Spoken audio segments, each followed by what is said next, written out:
I'd love to start off on geopolitical risk because you've seen a bunch of it during your long career. How do you go about playing these kinds of things if you're an investor and being concerned about, obviously, Russian aggression in Ukraine and or what at least seem to be some positive signs today on the diplomatic front? Well, it's funny, David. It's kind of a mixed blessing. Yes, the Lavrov's comments have eased back some of the tension, but it's also taken away the flight to safety that the market had, and that's allowed the yield on the 10-year to move back up to 2%. So that's a bit of a concern to the market also.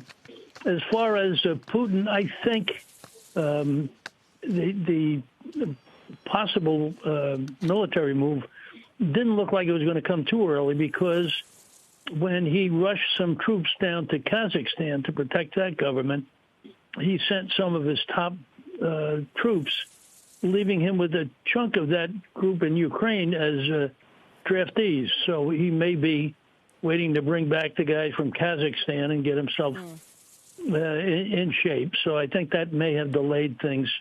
But I think what Putin wants to do is embarrass NATO. He wants to get it in a position where it would look like not the actual conflict, but to see that maybe NATO is not really as unified as it's supposed to be at a time of crisis like this.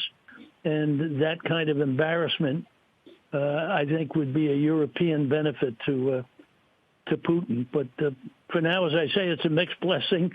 Yeah. It can be a flight to safety, and when it's not, we're losing out with the bonds. All right. Well, all right. Let's assume the worst here. Let's assume that, in fact, Putin does choose to invade. What's the market reaction, in your opinion, Art?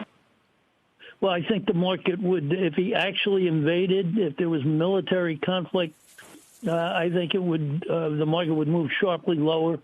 I think in the meantime, it's the market is testing its own internals to find out what shape it would be in case there is a bit of a surprise.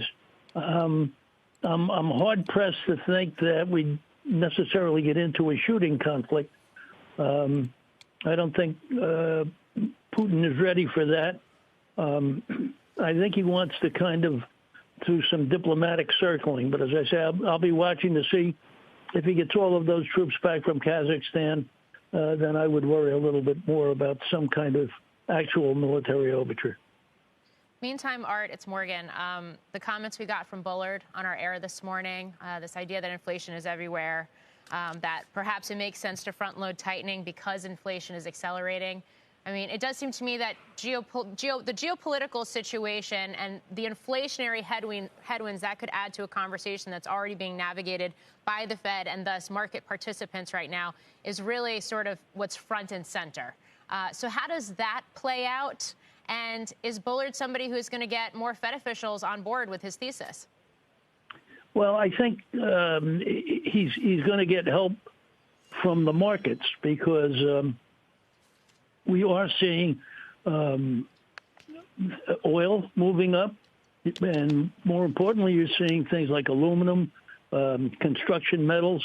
They're all there. And the threat of conflict raises those prices. You get the equivalent of hoarding from people like China and others. So the market's very jumpy here, and I think Morgan was with good cause, because we've got inflationary pressure absolutely sitting on the doorstep. I don't know that Bullard would be the leader of any kind of insurrection. My great concern is the Fed rarely gets this right.